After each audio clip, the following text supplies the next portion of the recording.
Magandang araw sa inyong lahat.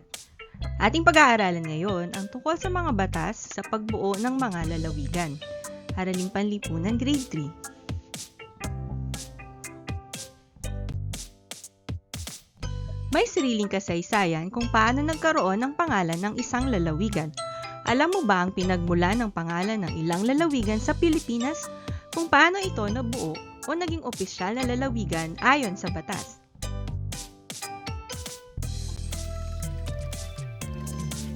Rehiyon 1, Ilocos Region, Pangasinan. Nabuo ang Pangasinan pagkaraan dumating sa Pilipinas ang mga Espanyol. Formal itong ipinahayag ni Gobernador General Ronquillo de Peñalosa noong 1850 at Lingayen ang naging kabisera ng lalawigan. Ang pangalang Pangasinan ay lupa ng asin o lugar ng paggawa ng asin. Ikalawang rehiyon o Isabela, Lambak ng Cagayan. Noong 1856, ayon sa Royal Decree, ang Isabela ay naging ganap na lalawigan. Nagmula ito sa pangalan ni Reyna Isabela II ng Espanya. Isinunod ang pangalan ng lalawigan sa pangalan ng Reyna sa pamumuno ni Juan Antonio ni Orbis Tondo, ang Gobernador General ng Pilipinas noon.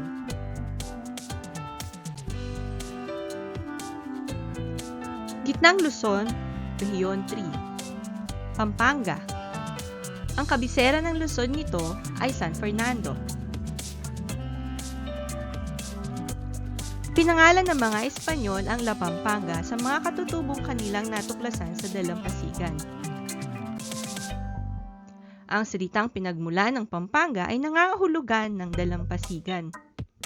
Ang pagkakatatag nito noong 1571 ang naging dahilan para maging kauna-unahang lalawigang Espanyol sa Pilipinas.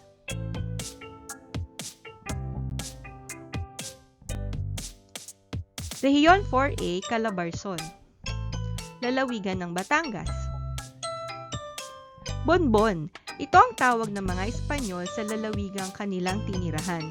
Naging kabisera ito ng Balayan na kinalaunan ay pinalitan ng Taal dahil malapit ito sa lawa. Pinalitan din ito ng pangalang Batangan na ang ibig sabihin ay taong nakatira malapit sa lawa ng Taal na ang ikinabubuhay ay pangingisda gamit ang balsa. Ngayon ay tinawag ang lalawigan ng Batangas alinsunod sa kabisera nito noong 1889. Rehiyon 4B, Mimaropa, lalawigan ng Palawan. May nagsasabi na galing sa salitang Chino na Palaw-yu na nangangahulugang Land of Beautiful Harbors ang pinagmula ng pangalan ng Palawan. Ngunit, mayroon namang iba na sabi ito daw ay galing sa salitang Indiano na Palawans na ang ibig sabihin ay teritoryo. Hindi lang yon, mayroon pa rin iba naman na nagsasabing nagmula ito sa halamang palwa. At noong panahon ng mga Espanyol, mayroon daw salitang Paragua na dito ito nagmula dahil inuhugis ng Palawan ay kamukha ng isang nakasarang payong.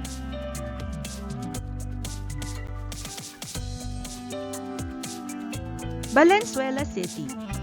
Ang lungsod ng Valenzuela na nasa pambansang punong rehiyon ay kinategorya sa pamamagitan ng Republic Act bilang 7160 at 8526 bilang isang mataas na urbanized primera klaseng lungsod batay sa kita at bilang ng populasyon. Noong ika-12 ng Setyembre 2012, naging araw na opisyal na kilalaning siyudad ang Valenzuela, kung kaya taon-taon ay pinagdiriwang ang Araw ng Valenzuela sa petsang iyon. Rehiyon 6, Iloilo, Kanlurang, Visayas. Kilala bilang Heart of the Philippines. Nagmula sa salitang Ilong na naging Iloilo sa katagalan. Irong-irong ang lumang pangalan ng siyudad ng Iloilo kung saan hitsurang Hugis Ilong ang kalupaan nito na siyang nakalugar sa mga ilog sa Iloilo at Batiano. Noong 1893 naman, naging ganap itong lalawigan sa bisa ng Commonwealth Act No. 158.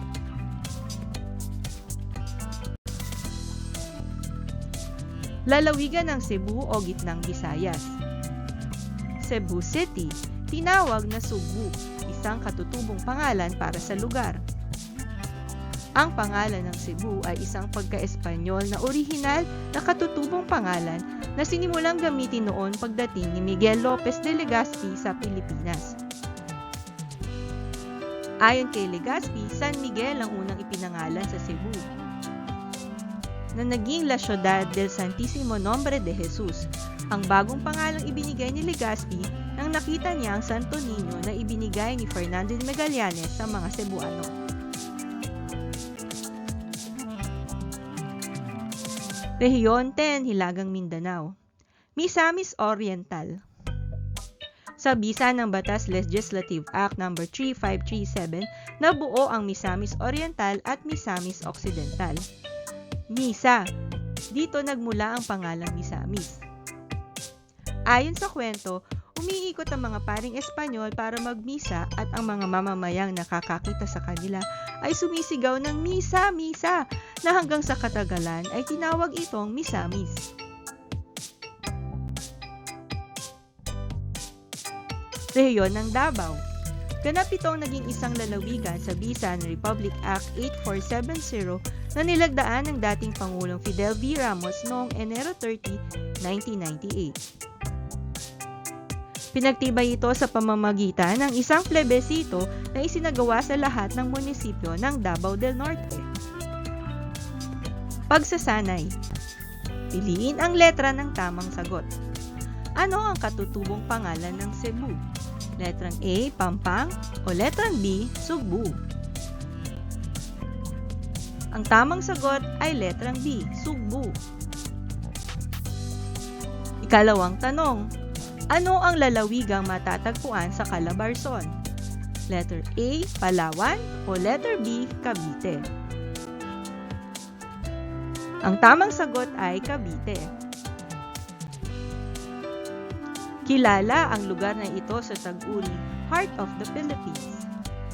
Ang sagot ba ay letter A, Iloilo, o letter B, Laguna? Ang tamang sagot ay letter A, Iloilo. Ito ay galing sa salitang Chino na Palauyu. A, Palawan, o B, Batangas? Ang tamang sagot ay A, Palawan. Ikalimang tanong, pinagmula ng Pampanga na ang ibig sabihin ay dalampasigan. A, Pampang, o letter B, Ilog? Tamang sagot ay A, Pampang. Marami pong salamat sa inyong panonood. Sana'y mayroon po kayong natutunan. Huwag niyo pong kalimutang i-like sana ang video. Mag-subscribe na rin po kayo sa channel ng Lesson Aider. Hanggang sa muli po!